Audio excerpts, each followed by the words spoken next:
Hello ladies and gentlemen. Welcome back to my channel, The Lad Flick Show. Today we're diving deep into the charming yet thought-provoking rom-com, A Nice Indian Boy. A film that takes the classic wedding trope and gives it a refreshing spin with cultural clashes, family drama, and heartwarming humor. But before we get started, I'd really appreciate it if you could subscribe to my channel and hit that bell icon. Your support helps me bring you more awesome movie breakdowns. Let's get started. First things first, this movie follows Navin Gavaskar, played by Karan Soni, a reserved doctor from an Indian-American family, constantly bombarded with the question, when are you getting married? But here's the twist. Navin isn't just looking for love, he's looking for a nice Indian boy.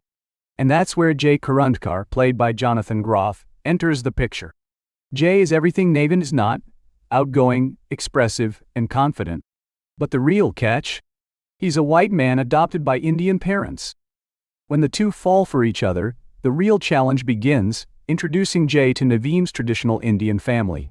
Sounds like a simple rom-com setup, right? Well, A Nice Indian Boy takes that formula and adds layers of culture, identity, and acceptance, making it far more than just another wedding movie. The film masterfully blends humor with heartfelt moments, creating a story that feels both entertaining and emotionally rich. From awkward family introductions to cultural clashes, every scene is packed with charm and wit. One of the most memorable moments comes when Navin introduces Jay to his family. Their reaction is unexpected and hilarious, making for an unforgettable exchange. The story also delivers touching moments of connection, showcasing relationships that feel genuine and meaningful. And of course, the wedding preparations bring their own brand of delightful chaos, adding to the film's perfect mix of comedy and warmth. This seamless balance between humor and emotion keeps the film fresh, engaging, and far from predictable. Coming to the performances, Karan Soni perfectly embodies Navin's awkwardness, making his struggles feel real and relatable. His character arc, from being hesitant about his relationship to fully embracing it, is beautifully done. Jonathan Groff as Jay is the film's heart. His infectious energy makes every scene with him light up. The chemistry between Soni and Groff? Absolutely electric.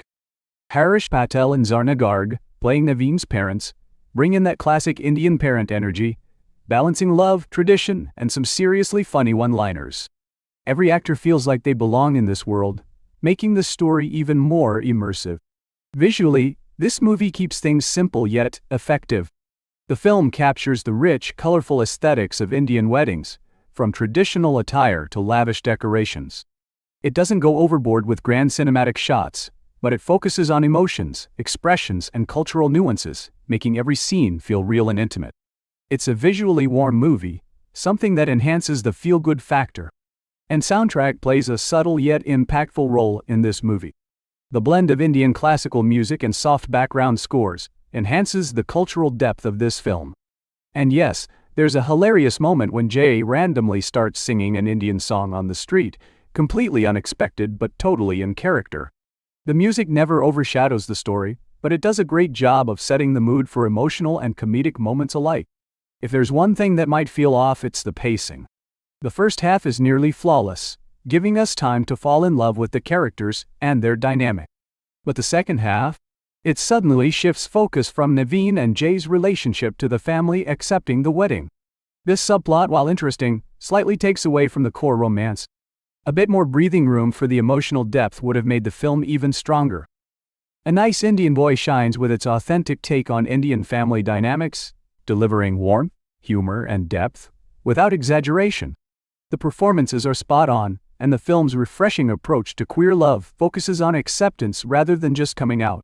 However, the second half feels rushed, skimming over key moments like the engagement and wedding. Jay's character lacks depth, with most of the focus on Navin. The film touches on important themes but doesn't fully explore them. Despite this, it remains a heartfelt and entertaining watch. So finally, should you watch this movie? Absolutely. If you love romantic comedies with a cultural twist, this one delivers humor, heart, and authenticity. It's not groundbreaking, but it's genuinely entertaining and relatable. The chemistry between Soni and Groff alone makes it worth the watch. So that's it for today's my spoiler-free review of the movie A Nice Indian Boy. What do you think? Are you excited to see this movie? Drop your thoughts in the comments below, let's chat about it. And hey, don't forget to like, share and subscribe. Thanks for tuning in, and I'll see you in the next episode of the Lad Flicks Show.